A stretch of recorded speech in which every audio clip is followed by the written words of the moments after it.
नमस्कार दोस्तों, जय साईं राम। आज मैं आपको एक कहानी सुनाऊंगी जो कि एक सैनिक की है। एक सैनिक था जो अपने माता पिता के साथ रहता था। एक दिन अचानक से दूसरे देश में युद्ध छिड़ गया तो उसको लड़ाई करने के लिए वहाँ जाना पड़ा। काफ़ी दिन हो गए उसके माता पिता का उसके साथ कोई कांटेक्ट नहीं हो पा रहा था, ना ही कोई फ़ोन था। वो रोज़ डेली उसके माता पिता न्यूज़पेपर देखते कि कोई खबर मिल जाए कि उनका बच्चा कैसा है, लेकिन उनको कोई खोज खबर नहीं थी। करीब करीब 30-40 दिन बीत जाने के बाद एक फ़ोन आया तो वो उनके बेटे का ही था। तो माता पिता बड़े खुश हुए और बोला, बेटा तू कब आ रहा है, जल्दी बता। तो बेटा ने बोला कि बस पापा मैं थोड़े दिनों में आ जाऊंगा, लेकिन मैं आपसे एक बात पूछना चाहता हूँ। पिता ने बोला, हाँ बेटा पूछो। तो बेटे ने कहा, मेरे साथ मेरा एक दोस्त भी आएगा। तो पिता ने फटाफट जवाब दिया, हाँ हाँ बेटा कोई बात नहीं, तू उसको भी ले आ। तो बेटे ने बोला, पापा आप मेरी पूरी बात तो सुनिए, वो हमारे साथ हमेशा हमारे घर रहेगा, क्या मैं उसको ले आऊँ? तो उसके पापा 2-4 मिनट चुप हो गए, फिर बोला ठीक है ले आ, कोई बात नहीं।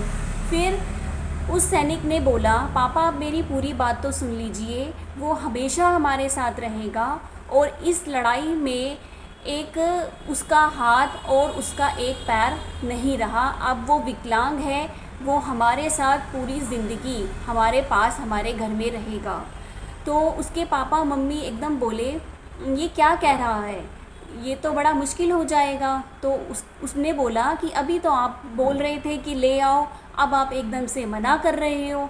तो उसके पापा ने बोला, बेटा अब वो विकलांग है, उसकी सेवा हम कैसे करेंगे, वो हमारे ऊपर बोझ बन जाएगा। तू एक काम कर, तू उसको वहीं छोड़ा, भगवान उसका भला करेंगे, अगर उसको कोई मदद चाहिए होगी तो हम उसको भेजते रहेंगे, बस तू वापस आ जा, उसको वहीं छोड़ा। तो उस लड़के ने बिना सुने फ़ोन काट दिया और काफ़ी दिन हो गए फ़ोन नहीं आया। उसके माता पिता काफ़ी परेशान थे कि बेटा कब आएगा कब आएगा, लेकिन कोई कांटेक्ट फिर नहीं हो पा रहा था। करीब करीब 40-50 दिन बाद एक फ़ोन आया, उनके माता पिता ने फ़ोन उठाया और फ़ोन में बोला गया उनके माता पिता को कि आपका बेटा इस दुनिया में नहीं है, आप बेटे की लाश लेने दूसरे देश आ जाए। तो माता पिता बड़े रोए, रोते रोते वो दूसरे देश पहुँचे और जब वो उस दूसरे देश पहुँचे तो उनको जब लाश दिखाई गई तो उन्होंने देखा कि उनके दिखाई गई तो उनको बताया गया कि आपके बेटे ने छत से कूदकर आत्महत्या कर ली है। और जब उन्होंने लाश से कपड़ा उठाकर देखा तो उनके बेटे का एक हाथ और एक पैर नहीं था। यह देखकर दोनों माता पिता सुन रह गए। उनको समझ आ गया कि जो बेटा उनका दोस्त की बात कर रहा था वो उसका दोस्त नहीं, वो अपनी ही बात कर रहा था। काश हम उस टाइम उसको बोल देते कि तू अपने दोस्त को ले आ, तो शायद आज हमारा बेटा हमारे साथ होता। हमने उस टाइम ये मना कर दिया कि वो हमारे पे बोझ बन जाएगा, तो शायद यही सोचकर हमारे बेटे ने आत्महत्या कर ली। वो सोचते सोचते रोए जा रहे थे, उनकी हालत बड़ी बुरी थी। तो बेटे ने जब फ़ोन किया था वो अपने माता पिता को यही देखना चाहता था कि मेरे माता पिता क्या कहेंगे, तो वो ये भी बात सहन नहीं कर पाया कि उनका बेटा कहीं उनके माता पिता पे बोझ ना बन जाए, इसलिए उसने सुसाइड कर लिया।